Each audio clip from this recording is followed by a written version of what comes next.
Okay, welcome back to Predator 2 from 1990. Last time we saw him, or last time we saw it, the Predator was in South America, now has made its way to California. If you know your geography well, then you understand why he came here, nearby. But right now we see a shootout in downtown Los Angeles with the LAPD and the Colombian cartel with the Jamaicans. And the LAPD are using futuristic looking guns here, and of course the news crew has to show up. And a local restaurant owner complained that he lost his cantina because of the shootout. And this cartel drug kingpin, El Scorpio, launches a bomb and it's way too hard here.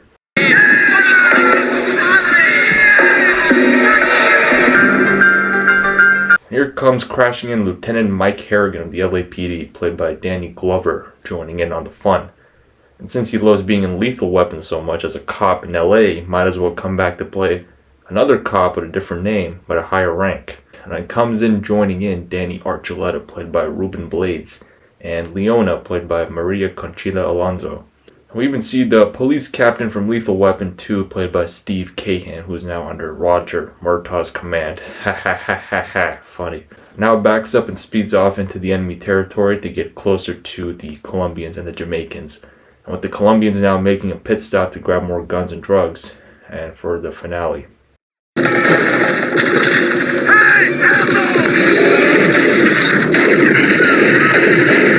So the police captain from Lethal Weapon mentions to follow orders of Chief Heinemann's to wait for a special unit, and he's impatient. Mike's impatient. And El Scorpio is all recharged. And with the glass ceiling breaking onto the Colombians, obviously caused by the Predator, but they don't know that. And the Lethal Weapon captain making sure Roger Murtaugh waits for Chief Heineman, but he can't wait. So Mike Harrigan here and his two partners break in to see those workers hiding from the shooting. The workers that work here. And here comes out El Scorpio like a video game arcade character entrance and just shoots at the LAPD guys. And Mike and El Scorpio have made it on the roof and are facing each other, but El Scorpio knows what's going on.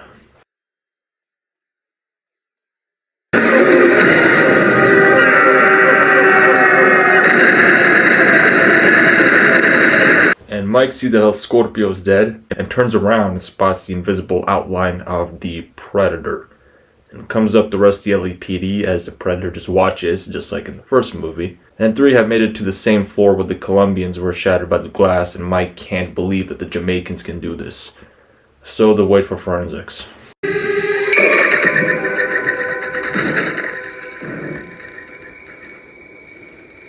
And Danny points up at the naked guy who's killed, and Jamaicans couldn't have done that. So the next scene, we now meet Deputy Chief Phil Heineman, played by Robert Davi.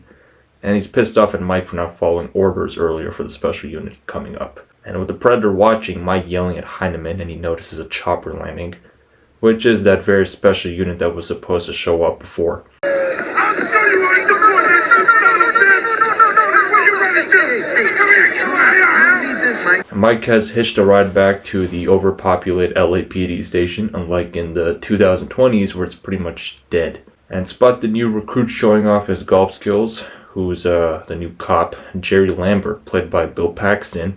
And he sees Mike Harrigan walking in and tells him to step away. And walks in to meet with Captain Pilgrim, played by Kent McCord, telling Mike that the LAPD isn't winning this war against the Jamaicans and the Colombians. And says a special agent by the name of Peter Keyes of the DEA will be joining in on this Colombian versus Jamaican. And here he is, played by Gary Busey, and Mike Harrigan leaves since he doesn't want the DEA to help him since he would like to do this himself. And walks out the office, and Jerry Lambert still trying to get Mike's attention that he is the new transfer. And walks out the office, and Jerry Lambert still trying to get Mike's attention and goes into Danny's office and tells him whoever killed those Colombians should get a job here, and now points out Jerry Lambert is the new replacement. The Lone Ranger from Rampart Station? That's the wrong Ranger. I thought he was here to fix the air conditioning. And he continues to annoy Leona. You try that cowboy shit with me, fucking you can kiss this. Goodbye. And Danny tells him to go see Mike Harrigan and gives him a speech and is welcome to the team. The next scene, we see this girl having aggressive sex, and Screwface and his posse, who do come back and Marked for Death, have interrupted it. The funny thing is, Marked for Death did come out in the same year. but it's not exactly those guys, and has hung him upside down and splashes blood on him to make that a voodoo magic come now, and Screwface here kills him.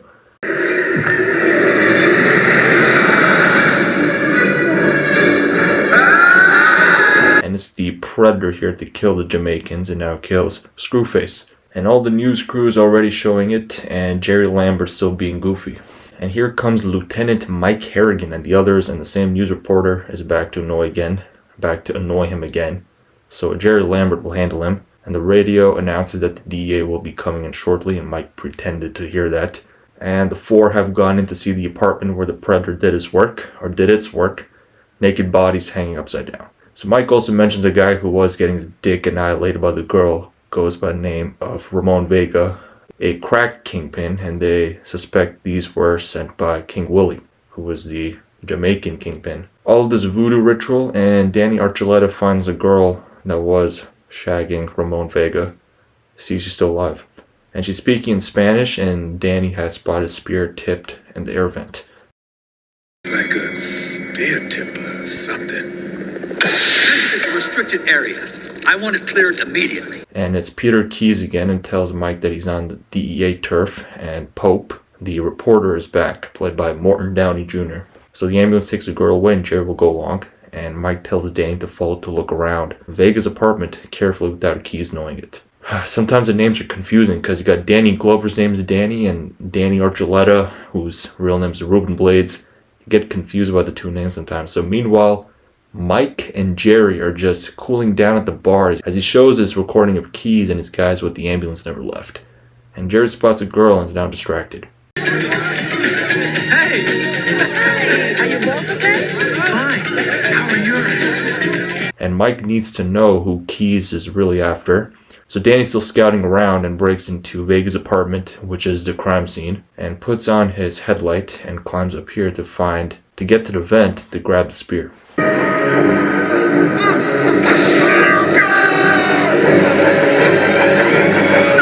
And the Predator has Danny and has him falling down on the ground. And back at the police station, with this advanced check breakdown of Mike Harrigan, and Heineman is there with Captain Pilgrim, and they found Danny's remains from Vega's apartment. Heineman would love to suspend Mike Harrigan for this, but won't.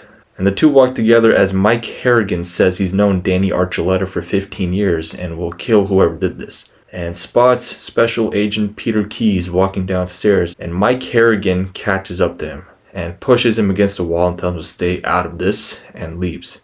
Yeah, the DEA is really onto something here. There's a really good reason why too, since Keys tells his guys to let him go. And Mike Harrigan sees the Pope's news headline of Danny Archuleta's killing, with Leona and Jerry there to comfort him. And Jerry updates Mike on following Peter Keys and tells him that the DEA were never looking for the Jamaicans and the Colombians, and have been setting up radar sensors all over downtown. And Jerry saw the DEA disappeared, and their last location was at the Slaughterhouse District. And Mike tells Leona to find King Willie because he's got the same problem like Mike Harrigan, while him and Jerry will go elsewhere. Speaking of the DEA, they're already inside a van watching footage in a lab of something, while the three are with Dr. Irene Edwards here of forensics, played by Lillian Chauvin, as she says she's seen nothing else like this how Danny was killed. Danny Archuleta, not Danny Glover. Please do not touch anything. Doctor. And Mike asks if she can get any evidence collected by the DEA and shows her the very spear-like metal piece picked from Danny's hand, and checks there's no correspondence with the periodic table. So Mike and Jerry leave and still try to figure out where this metal piece could be from. And here comes King Willie's guys as they break stop here, and Mike will go alone.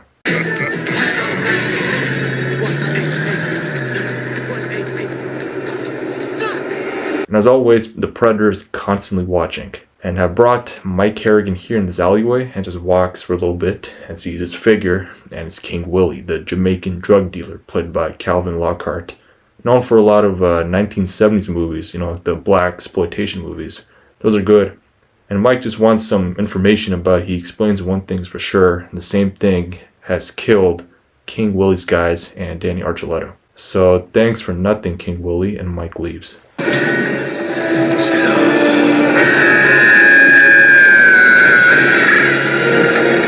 there goes King Willie. So the Predator took care of what the LAPD couldn't do themselves. Both the Colombians and the Jamaicans are finished. So the Predator peels King Willie's skin and hair off and to reveal the skull. His skull, which he will use as a decoration piece. And back to hardcore news presented by Tony Pope, creepily reporting the latest headline on King Willie's death. The next scene, Mike is talking from a payphone talking to Leona, desperate, wanting to kill Danny's killer, and Dr. Irene has an update that a file was erased, part of a chemical test, and contains traces of cattle blood and steroids. And Danny's killer is from a slaughterhouse, and we'll pick up Jerry and Leona later. And Mike has made it here at the cemetery and sees the couple leaving their son unattended here. But the son gets out of the car and spots a Predator. Want some candy? So the kid hurries back, and Mike leaving his police badge with a pic with Danny in it on the grave. And Mike leaves. He spots Danny Archuleta's necklace, knowing the Predator has brought it here somewhere, and just looks around. The same necklace that was dropped earlier when Danny was getting killed from the apartment. So now in the LA train is Leona and Jerry are here to meet up with Mike, or going to meet up with Mike, and Jerry sees he's on TV. This shit never ends. And these creeps bothering the passenger here and takes out his gun. And one of the creeps takes out his gun, and every passenger, including Jerry and Leona, have pointed theirs. And the train starts to shake, and the Predator has made it here too.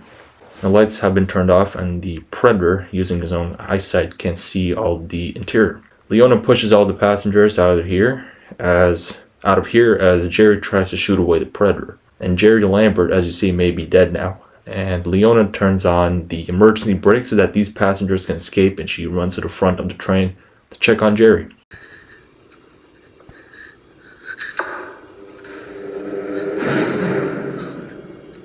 So Jerry's dead, and the Predator picks up Leona and does his scanning on her and notices she's pregnant.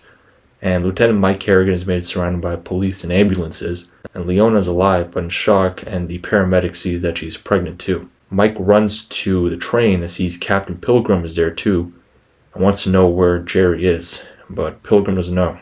And those 5 creeps all died along with Jerry Lambert. And Mike gets distracted and runs outside and just shimmies on the ledge here and just walks slowly towards the train track and sees the Predator and rips Jerry's head off of his body, just like in the first movie. And comes screaming in Mike Harrigan and climbs up the ladder, and Pope, the reporter, and everyone notices the heaviness of the footsteps on the cars, and they all see the outline of the Predator.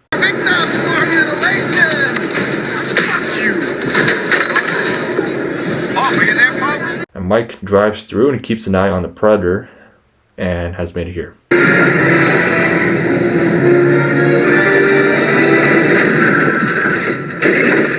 And he's made it into DEA territory, hence the crash on purpose, and take him inside here. Meanwhile, the Predator celebrating with a skull in his hand. And inside this place is a whole DEA HQ, and they see Mike Harrigan, and Keys is pissed off that Mike Harrigan is back. It now shows the Predator's footage, as well as mentioning that it was first seen in Central America and killed the whole Special Forces team, obviously referencing the first movie with Arnold Schwarzenegger. A fucking alien. So you know why the DEA butted in for the real reason. That was to catch this thing, the Predator. But they really need the Predator for scientific technology purposes.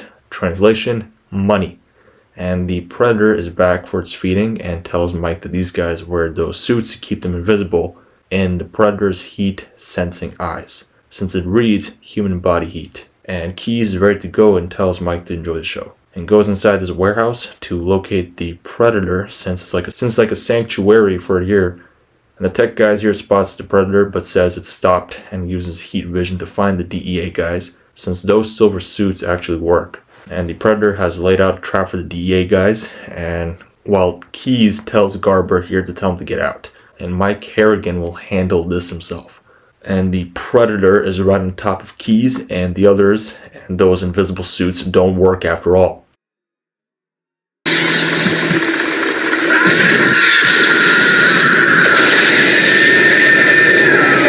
And Keys is the only one who remains alive and takes off his helmet, and everyone else is dead. and blows up the door, and comes in Mike Harrigan. And Mike tries to fight off the Predator, but he runs away from it, and he shoots it down and steps close to it to see if it's really dead. And even unmasks it, and even repeats what Arnold Schwarzenegger said in the first movie.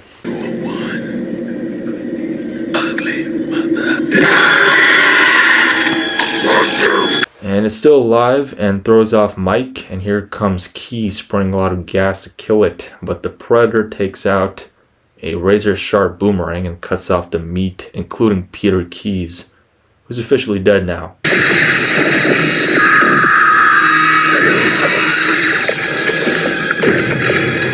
And Mike makes it to the roof, sneaking up, and the pigeons scare him here, and the Predator is hiding back there and throws a spear at Mike, but misses, so he pushes it down the building, and they're both hanging on.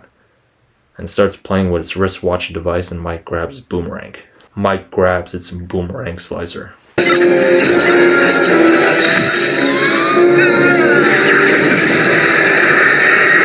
And crashes into this apartment and just breaks apart the mirror medicine cabinet, meanwhile Mike trying to get off of here. And the Predator takes out its purse and uses the silver thing to make this metal plate, and uses the crumbs of the wall and the mirror cabinet to make a fire. Left with it is burnt blue jelly to treat its cut off wrist. Meanwhile, Herb, wake up. There's somebody in the bathroom. and it treats all the wounds on its body, and the old lady is just terrified after all that screaming in pain and comes running out. And Mike has also made it in and runs after it and sees it went down the elevator. And the elevator is moving and is about to be crushed by it, so he just lets go and falls down and holds on to this other hole and lets go again. And Mike has made it here inside this public sewer, which is inside the Predator's crashed spaceship. And it looks like one of those ancient history-like landmarks inside a cave. And sees the skulls of the other Predators, and looks like he notices King Willie's skull here. And Mike is now web-trapped and is now sliced by the Predator, and uses its boomerang slicer.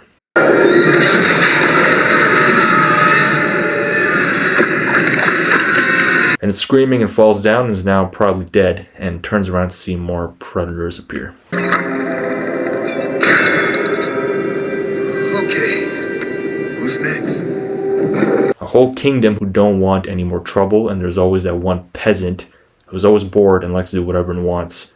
See it that way. And this alien hands Mike Harrigan a Raphael Adolini 1715 pistol. And the ship is moving as he runs out, and then wakes up covered in sand, and walks out and sees a DEA helicopter landing. Comes and screaming Garber again, asking what happened to the Predator, and sees the police arriving. Just runs off. Don't worry, asshole. You'll get another chance. And with the same ending music playing, just like in the first Predator, this time directed by Stephen Hopkins, and that is Predator 2 from 1990. It's actually a very good sequel. Not too bad. Thanks again for watching. I will see you next time in a movie called Lucky Number 11 from 2006. Like, comment, and subscribe, and I will speak to you in the next video. Take care. See you soon. Watch away.